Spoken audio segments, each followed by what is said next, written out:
Hello friends, welcome back my YouTube channel. आज हम लोग बात करने वाले हैं avoid of 3 mistake losing your money के बारे में, जिसमें आप सीखेंगे कि किस तरह से लोग अपना पैसा खो देते हैं। Then without wasting your time, let start.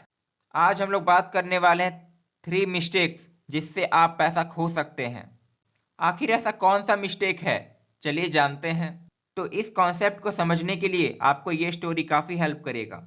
Putting it all together, यानी कि बुफेट में हर इंसान वही खाना लेता है जो उसे पसंद होता है। यहाँ पर शायद 15 साल की लड़की को फ्राइड खाना पसंद है, तो वो ऑयली खाना लेगी, या चिकन फ्राइड, या किसी तरह का मिठाई। लेकिन उसकी माँ जो 40 की उम्र की होने वाली है, उनको हेल्दी खाना लेने का चांसेस ज़्यादा है, जैसे कि सलाद या सुशी। खाने का पसंद की तरह ही हमारे खर्चे भी अलग अलग होते हैं। अगर आप पैसे के मामले में सावधान होना चाहते हैं, आपको कोई चीज़ इसलिए नहीं खरीदना चाहिए क्योंकि आप खरीद सकते हैं।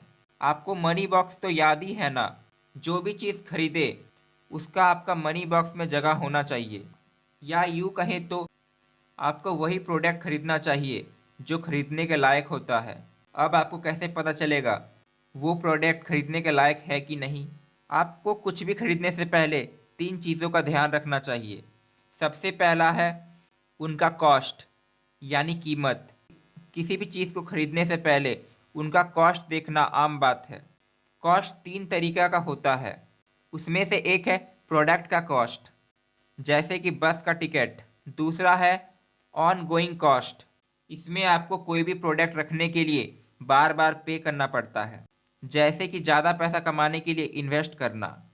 तीसरा है एग्जिट लोड, ये वो पैसा है जो आपको तय समय से पहले बाहर निकलने के लिए देना पड़ता है। जैसे कि मान लीजिए आपके पास एक लाइफ इंश्योरेंस है, लेकिन कुछ कारणों से बीच में ही उस कॉन्ट्रैक्ट को तोड़ना पड़ा, तो आपको कॉन्ट्रैक्ट तोड़ने के लिए इंश्योरेंस कंपनी को कुछ पे करना पड़ेगा।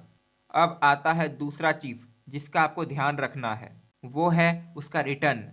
आप किसी भी इन्वेस्टमेंट का रिटर्न सोच के ही उस पर इन्वेस्ट करते हैं, इसलिए कभी भी इन्वेस्ट करने से पहले उस प्रोडक्ट का रिटर्न देने का काबिलियत कितना है देख लीजिएगा। जैसे कि प्रोडक्ट, ऐसे प्रोडक्ट से संभल के रहिएगा जो एब्सोल्यूट नंबर इस्तेमाल करते हैं, जैसे कि इंश्योरेंस। एक इन्वेस्टमेंट एजेंट आपको किसी भी खास स्टॉक में 1 लाख इन्वेस्ट करने को बोलता है और बोलता है कि आपको इसके बदले 5 लाख रिटर्न मिलेगा, लेकिन ये सुनने में तो बहुत अच्छा लगता है। यहाँ पर एक चीज़ है जो आपको एजेंट नहीं बताता है, वो ये है कि उस 1 लाख को 5 लाख बनने में 30 साल लग जाएगा। आपका इन्वेस्टमेंट का रिटर्न हर साल 5.5% होगा। रिस्क और रिटर्न को अच्छे से समझ लीजिए। छोटे रिटर्न आपको आसानी से मिल जाएंगे, लेकिन बड़े रिटर्न के लिए हमने आपको पहले ही बताया था, उसमें काफ़ी रिस्क होता है। बड़े रिटर्न का लालच में ज़्यादा पैसा इन्वेस्ट ना करें। अब बात करते हैं तीसरा चीज़ जिसे आपको ध्यान रखना है, एग्जिट कॉस्ट, यानी कि समय से पहले निकलने का कीमत। इन्वेस्टमेंट में लॉक एंड पीरियड होता है, मतलब आप तय समय से पहले पैसा नहीं निकाल सकते हैं। ये कंपनीज का तरीका होता है ये पक्का करना आप अपने इन्वेस्टमेंट में और पैसा डालते रहेंगे। अगर आपने कॉन्ट्रैक्ट को तोड़ने का कोशिश किया तो उसके लिए आपको पे करना पड़ेगा। ये एग्जिट लोड जैसा ही है। ट्रेडिशनल प्लान को तोड़ना मुश्किल होता है, जैसे कि लाइफ इंश्योरेंस या चाइल्ड इंश्योरेंस पॉलिसी। मान लीजिए आप शुरू के 3 साल के अंदर ही पे करना छोड़ देते हैं, तो ये भी हो सकता है कि आपको अपना पैसा वापस ना मिले। इसीलिए आपको कॉन्ट्रैक्ट साइन करने से पहले आपको अच्छे से पढ़ लेना चाहिए। और इन सब बातों को सुनने और समझने के बाद हम पहुंच गए हैं वीडियो के समरी पर। तो हम रिवीजन करते हैं कि आपने इस वीडियो सीरीज़ में क्या क्या सीखा। अगर आपने इस वीडियो सीरीज़ का पहले का पार्ट सब नहीं देखे हैं तो कोई बात नहीं, डिस्क्रिप्शन में वीडियो का लिंक है। अगर आपके पास सारा वीडियो देखने का टाइम नहीं है तो डोंट वरी। मुद्दा मामला ऐसा है, सबसे पहले आपने सीखा कि पैसा बचाना सबसे आसान काम है। आपका ये कहना कि सेविंग करने के लिए आपके पास पैसा ही नहीं है, ये सिर्फ बहाना है। इससे बचने के लिए बस आपको एक मनी बॉक्स को विजुअलाइज करना है। ये वो मनी बॉक्स है जिसमें आप अपना इनकम रखते हैं और यहीं से आप खर्च के लिए पैसा भी निकालते हैं। आपका अपना प्रायोरिटी को समझने की और उस पर काम करने का ज़रूरत है। अगर आपके पास पैसे बचे हैं तो आप तुरंत इन्वेस्ट करने के बारे में ना सोचें, इमरजेंसी के लिए बचा के रखिए। दूसरा चीज़ आपने सीखा कि अपने फाइनेंशियल सेटअप के बारे में जितना जल्दी आप सोचेंगे उतना अच्छा है। अपने पैसे के लिए एक सिस्टम बनाइए, उसे कॉम्प्लिकेट करने का ज़रूरत नहीं है। अपने पैसे को ज़रूरत के हिसाब से बांटिए, जिसका 3 कैटेगरीज होता है: इनकम, स्पेंडिंग और इन्वेस्टमेंट। तीसरा चीज़ जो आपने सीखा, जानकारी का ताकत यानी लर्निंग का पावर। आपको इन्वेस्टमेंट तब तक डरावना लगता है जब तक आप इसका जानकारी नहीं ले लेते हैं।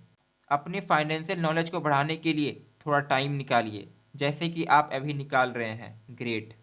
आगे है चौथा चीज़ जो आपने सीखा। इन्वेस्टमेंट के 3 मेन फीचर्स होते हैं: depth, equity and real acid. फायदेमंद इन्वेस्टमेंट के लिए आपको इन तीनों टर्म को जानना होगा। सही जानकारी नहीं होने के कारण इन्वेस्टमेंट फेल हो जाता है। पांचवा चीज़ जो आपने सीखा, ये जान लेना कि कोई भी प्रोडक्ट इन्वेस्ट करने के लायक है कि नहीं। आपको उसका कीमत यानी कॉस्ट, रिटर्न और तय समय से कॉन्ट्रैक्ट से बाहर निकलने का कीमत के बारे में सोचकर ही इन्वेस्ट करना चाहिए। फाइनेंशियल मैटर के बारे में जानने के लिए थोड़ा समय निकालिए। आप जितना कम जानेंगे, लोग आपका उतना ही फ़ायदा उठाएगा, और कम से कम मैं ऐसा बिल्कुल नहीं चाहता हूँ। नॉलेज ही असली पावर है, इसका अपने पैसे को बढ़ाने और खुद को ताकतवर बनाने के लिए इस्तेमाल कीजिए। इन्हीं सारे बातों के बाद ये वीडियो यहीं पर एंड होता है।